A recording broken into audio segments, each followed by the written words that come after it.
जो बात लंबे समय से छुपाई जा रही थी आखिरकार सामने आ गई है और मेरे पास आपके लिए दो खबरें हैं। एक अच्छी है, दूसरी बुरी। रूस मोल्दोवा के खिलाफ सैन्य अभियान की तैयारी कर रहा है और इस बीच यूक्रेन की सशस्त्र सेनाओं ने मोर्चे की लाइन तोड़ दी है और यूक्रेनी जमीनों को रूसियों से आजाद करा लिया है। जैसा कि पता चला, इससे पहले जनरल स्टाफ के आदेश पर यूक्रेन की सशस्त्र सेनाओं की फ्रंट लाइन पर हुई प्रगति को छुपाया गया और सार्वजनिक रूप से उजागर नहीं किया गया। युद्ध अध्ययन संस्थान ने पुष्टि की है कि पिछले 6 महीनों में अभियान के दौरान यूक्रेनी सैनिकों ने सिर्फ अलेक्जेंड्रोव्स्की दिशा में 626 वर्ग किलोमीटर क्षेत्र को आजाद कराया है। ये फ्रंट का वो हिस्सा है जो dnipropetrovsk, जापोरोजिए और डोनेट्स्क क्षेत्रों की सीमा पर स्थित है। और इसी दिन न्यूयॉर्क टाइम्स ने एक बड़ा जांच रिपोर्ट प्रकाशित किया जिसमें कहा गया है कि रूस ने एक भगोड़े बैंकर की मदद से, जिसने लगभग मोल्दोवा की बैंकिंग प्रणाली को लगभग दिवालिया कर दिया था, मोल्दोवा को अस्थिर करने के लिए एक ऑपरेशन की तैयारी कर रहा है।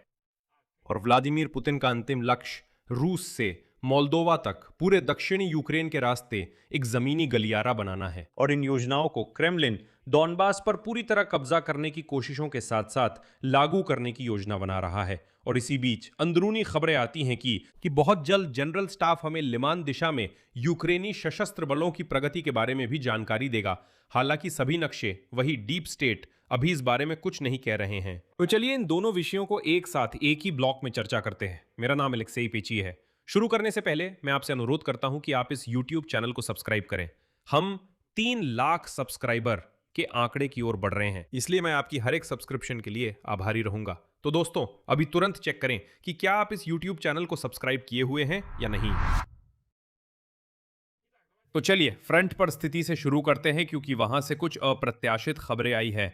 जब तक सबका ध्यान रूस के अंदर गहरे तक किए गए लंबी दूरी के हमलों पर था, जब तक हम सब देख रहे थे कि कैसे वाइल्ड बेरीज के गोदाम और तेल रिफाइनरी कारखाने जल रहे हैं रूस में, युद्ध अध्ययन संस्थान ने उन आंकड़ों का एक सतर्क आकलन दिया है जिन्हें यूक्रेनी नेतृत्व ने बताया था।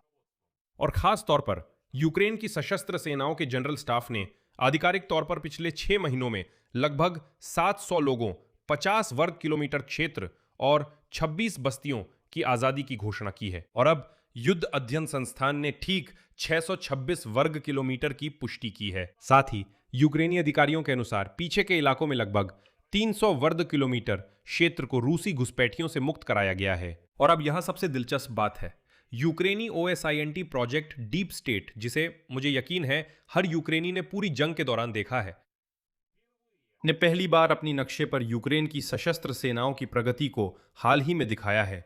जैसा कि पता चला, पहले ऐसा सुरक्षा कारणों से नहीं किया जाता था। करीब 240 वर्ग किलोमीटर को पूरी तरह यूक्रेन के मजबूत नियंत्रण में दिखाया गया है, बाकी हिस्से को ग्रे जोन के रूप में दिखाया गया है।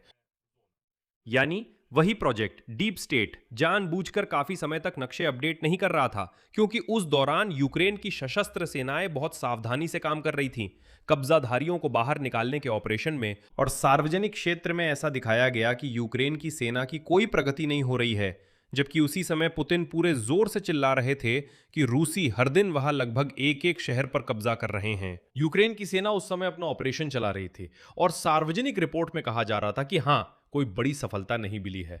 बाद में पता चला, जब जनरल स्टाफ से जानकारी अपडेट करने की अनुमति मिल गई, तो तब इतना बड़ा उछाल दिखा। और अब तुलना जो हो रही घटनाओं के असली पैमाने को साबित करती है। उसी अवधि में जनवरी से अगस्त तक रूसी सेना ने पूरे मोर्चे पर कुल मिलाकर 586 वर्ग किलोमीटर यूक्रेनी क्षेत्र पर कब्जा कर लिया। यानी ये उससे भी कम है जितना यूक्रेन ने सिर्फ एक अलेक्जेंड्रोव्स्क सेक्टर में मुक्त कराया। और अब युद्ध अध्ययन संस्थान के विश्लेषक इस सफलता को कई कारणों के संयोजन से समझाते हैं। यूक्रेनी कमान की संचालन योजना में सुधार, रूसी वायु रक्षा प्रणालियों को दबाने के लिए अभियान, रूसी लॉजिस्टिक्स पर मध्यम दूरी के हमलों को तेज करना और ड्रोन के इस्तेमाल में यूक्रेन का फायदा, साथ ही रूसी सैनिकों के लिए स्टारलिंक नेटवर्क को ब्लॉक करना आगे उदाहरण है। यह ऑपरेशन यूक्रेन की क्षमता को दर्शाता है कि वो मोर्चे के स्थानीय हिस्सों पर सीमित रूप से यंत्रीकृत युद्धाभ्यास समूहों के उपयोग को फिर से शुरू करते हुए महत्वपूर्ण सामरिक सफलता प्राप्त कर सकता है। तो ऐसा निकला कि हाँ, यंत्रीकृत हमले भी हुए थे। और यहीं पर एक खबर आई जो और भी ज्यादा दिलचस्प है। युद्ध अध्ययन संस्थान लिखता है, उद्धरण, जल्द ही यूक्रेनी कमांड लिमान दिशा में ऑपरेशन की कवरेज पर से भी प्रतिबंध हटा देगी। कुछ रिपोर्टों के अनुसार यूक्रेनी बल शहर के उत्तर में रूस द्वारा नियंत्रित हिस्से को काटने की तैयारी कर रहे हैं। एक बार फिर अब लैग लैग फ्रंट लाइन पर वास्तविक स्थिति के आंकड़ों के प्रकाशन में देरी अब शायद कई हफ्तों की हो गई है। पहले हमारे पास एक दिन की देरी होती थी, यानी जो कुछ भी फ्रंट पर हो रहा था हमें पत्रकारों के रूप में एक दिन बाद या कभी कभी 2 दिन बाद ही जानकारी बताने की अनुमति थी। खैर, ये सब मौजूदा हालात पर निर्भर करता था। अब यूक्रेनी सशस्त्र बलों के जनरल स्टाफ ने शायद ये फैसला किया है कि इस प्रकाशन में देरी को और बढ़ाना चाहिए ताकि यूक्रेनी सशस्त्र बलों को फ्रंट लाइन पर अपने ऑपरेशन करने में कोई दिक्कत ना हो। इसी बीच व्लादिमीर पुतिन ने गंभीरता से मोल्दोवा पर कब्जा करने का मन बना लिया है। हालांकि फिलहाल बात टैंक मार्च की नहीं है, बल्कि एक लंबे समय तक चलने वाले हाइब्रिड ऑपरेशन की है। क्रेमलिन की प्राथमिकताओं की सूची में सबसे ऊपर यूक्रेन पर विजय प्राप्त करना है और दूसरे स्थान पर मोल्दोवा पर नियंत्रण स्थापित करना है, न्यूयॉर्क टाइम्स लिखता है। मॉस्को के निर्देश पर काम कर रहे कार्यकर्ताओं मोल्दोवा, यूरोप और अमेरिका की खुफिया एजेंसियों के उच्च पदस्थ प्रतिनिधियों से हुई बातचीत का हवाला देते हुए और रूस द्वारा मोल्दोवा के चुनावों में हेरफेर करने की कोशिशों से जुड़े हजारों दस्तावेजों के विश्लेषण पर प्रकाशन के सूत्रों के अनुसार व्लादिमीर पुतिन को उम्मीद है कि वो यूक्रेन के दक्षिणी हिस्से पर कब्जा कर लेंगे ताकि रूस को मोल्दोवा से सीधे जोड़ने वाला एक स्थलीय गलियारा बनाया जा सके। जब तक ऐसा नहीं होता तब तक पश्चिम समर्थक मोल्दोवा सरकार के खिलाफ अभियान की निगरानी राष्ट्रपति प्रशासन के उप प्रमुख सरगेई किरियेनको कर रहे हैं। उनके एक सहयोगी इलान शोर, जिन्हें मोल्दोवा में धोखाधड़ी की योजना आयोजित करने के लिए 15 साल की सजा सुनाई गई है, जिसने 2014 में स्थानीय बैंकों से $1 अरब चुराने की अनुमति दी थी। शोर की मास्को स्थित कंपनी के दस्तावेजों के अनुसार 2025 के पतझड़ में होने वाले संसदीय चुनावों से पहले उन्होंने व्यक्तिगत रूप से 1.5 लाख से अधिक मोल्दावन लोगों की भर्ती की, उन्हें वोट देने और विरोध प्रदर्शनों में भाग लेने के लिए पैसे दिए। एक पल के लिए सोचिए, ये पूरे देश के मतदाताओं की सूचीबद्ध संख्या का लगभग 5% है, यानी उन्होंने सीधे सीधे 5% मतदाताओं को खरीद लिया। 2024 में मोल्दोवा की यूरोपीय संघ में शामिल होने पर होने वाले जनमत संग्रह से पहले वही इलान शोर ने 4 महीनों में 38,000 तथाकथित कार्यकर्ताओं को लगभग $20 मिलियन का भुगतान किया। और यहां एक दिलचस्प बात है, इन संपर्कों के रिकॉर्ड जो शोर के लिए काम कर रहे थे, प्रोग्रामर ने क्लाउड में एक सार्वजनिक फोल्डर में रखे थे और न्यूयॉर्क टाइम्स ने इस डेटाबेस की जांच की, उसमें शामिल लोगों से संपर्क करके, सोशल मीडिया पोस्ट के लिंक का विश्लेषण करके और जीपीएस कोऑर्डिनेट्स को डेवलपर कंपनी के पते तक ट्रैक करके, मॉस्को के पास इनोवेशन सेंटर स्कॉलकोवो के पास, यानी एक साफ सुथरा रास्ता ट्रेस किया जा सका जो मॉस्को से मोल्दोवा और फिर वापस जाता है। लेकिन राजनीतिक संघर्ष के बीच क्रेमलिन मोल्दोवा में अपने तथाकथित टेटुश्की भी तैयार कर रहा है, यानी गुंडे। यूक्रेन में तो सभी अच्छी तरह जानते हैं कि टेटुश्की कौन होते हैं। ये ऐसे पैसे लेकर काम करने वाले लोग होते हैं जो सीधे शब्दों में कहें तो उपद्रव मचाते हैं। न्यूयॉर्क टाइम्स की रिपोर्ट है कि सर्बिया के एक दूरदराज इलाके में एक कैंप खोला गया है जहां प्रशिक्षक वे लोग हैं जो रूसी संघ की सशस्त्र सेनाओं के जनरल स्टाफ के मुख्य निदेशालय GRU से जुड़े हुए हैं। 3 देशों की खुफिया एजेंसियों के प्रतिनिधियों के अनुसार इसका उद्देश्य ऐसे हमलावर दस्तों की रीढ़ बनाना था जिन्हें मोल्दोवा में घुसकर चुनावों को विफल करना था अगर राजनीतिक रिश्वत काम न करे।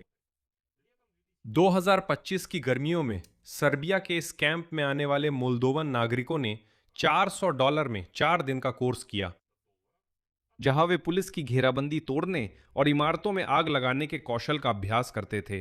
मोल्दोवा के अभियोजन पक्ष और प्रतिभागियों के फोन में मिली वीडियो रिकॉर्डिंग में कैमरे में कैद लोग कैमोफ्लाज और बुलेट प्रूफ जैकेट पहने हुए हैं जो असॉल्ट राइफलों के साथ ट्रेनिंग कर रहे हैं। ऐसे ही कैंप बोस्निया और मॉस्को के पास भी चल रहे थे। वहां 100 से अधिक युवा मोल्दोवन आग लगाने वाले उपकरण और घरेलू विस्फोटक बनाने और इस्तेमाल करने की ट्रेनिंग ले रहे थे। साथ ही ड्रोन चलाने की भी ट्रेनिंग दी जा रही थी जिन पर विस्फोटक या आग लगाने वाले उपकरण लगाने के लिए खास अटैचमेंट थे। ये जानकारी मोल्दोवा के अभियोजन पक्ष के दस्तावेजों में दी गई है। ट्रेनिंग एक बार फिर GRU की निगरानी में हो रही थी और इसकी पुष्टि 2 पश्चिमी खुफिया एजेंसियों के अधिकारियों ने भी की है। कुछ सलाह भी है, लेकिन पुतिन की इस पूरी स्पेशल ऑपरेशन में एक चौंकाने वाली बात है, पादरियों की भर्ती। 2024 की गर्मियों से मोल्दोवा में रूसी ऑर्थोडॉक्स चर्च के सैकड़ों पादरियों को रूस बुलाया गया ताकि वे कथित तौर पर धार्मिक स्थलों का दौरा करें और आरपीसी के नेतृत्व से मिले। ये सब ऐसे पेश किया गया जैसे हाँ, पादरी धार्मिक स्थलों को देखने जा रहे हैं, शायद गुंदाएव से हाथ मिलाने और इसी तरह की चीजों के लिए। वापसी से पहले हर एक पादरी को एक अनुबंध पर हस्ताक्षर करने के लिए दिया जाता था जिसमें उसे क्रेमलिन से जुड़ी यूरेशिया संगठन का कर्मचारी बताया जाता था और वही शोर उसके पर्यवेक्षी परिषद में शामिल हो जाता है। इस अनुबंध पर हस्ताक्षर करने के बाद, यूरेशिया संगठन में शामिल होने के बाद पादरियों को एक कार्ड मिलता था प्रोमोस्व्याज बैंक का, जो रूसी सैन्य औद्योगिक परिसर को सेवाएं देता है और शोर A7 की उन 39 कंपनियों का मालिक है जिन्हें पश्चिमी प्रतिबंधों को क्रिप्टो भुगतान के जरिए दरकिनार करने के लिए बनाया गया था। लगभग $1000 की राशि के लिए पादरियों को अपने अनुयायियों के बीच मोल्दोवा के यूरोपीय संघ में शामिल होने के खिलाफ प्रचार करना था। उन्हें अपने अनुयायियों को समझाना था कि मोल्दोवा का यूरोपीय संघ में जाना भगवान की इच्छा नहीं है। लेकिन हुआ ये कि इन कोर्सों में भाग लेने वाले कुछ लोगों को सर्बिया में 28 सितंबर 2025 को मोल्दोवा में चुनाव के दिन ही आग लगाने वाले उपकरणों के साथ पकड़ लिया गया। मोल्दोवा के अभियोजन और कानून प्रवर्तन एजेंसियों ने बेहतरीन काम किया। नतीजतन जब वे प्रशिक्षित कार्यकर्ताओं के जरिए बड़ी तोड़फोड़ नहीं कर पाए तो रूस ने सीधे हमले शुरू कर दिए।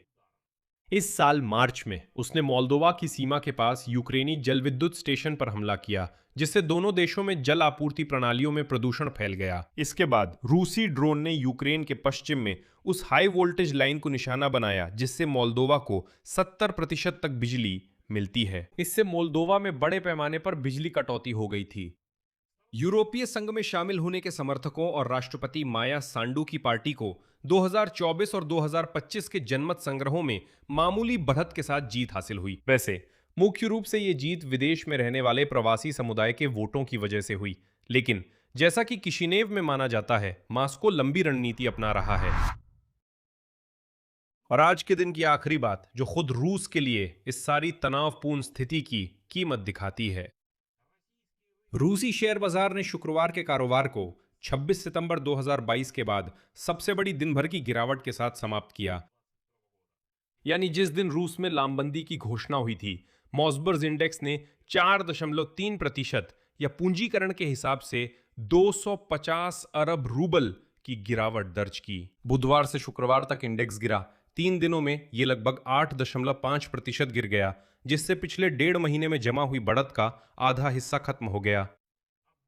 इस गिरावट को सीधे तौर पर रूसी विदेश मंत्री सर्गेई लावरोव के उस बयान से जोड़ा गया जिसमें उन्होंने यूक्रेन के खिलाफ युद्ध को फ्रीज करना असंभव बताया था और यूक्रेनी सेना के हमलों का जवाब देने के लिए और भी सख्त तरीकों की धमकी देने और यहां तक कि यूरोप पर हमला करने की धमकी देने के साथ साथ रूस के विदेश मंत्रालय द्वारा यूक्रेन द्वारा प्रस्तावित युद्ध विराम को ठुकराने से भी इसे जोड़ा गया। मैंने इसके बारे में पिछले एपिसोड में बताया था, इसलिए अगर आपने नहीं देखा है तो जाकर देखिए। फिर भी हर चीज इस ओर इशारा कर रही है कि रूस यूरोप में ऑपरेशन की तैयारी कर रहा है, भले ही इसकी कीमत खुद रूस को लगातार बढ़ती जा रही है।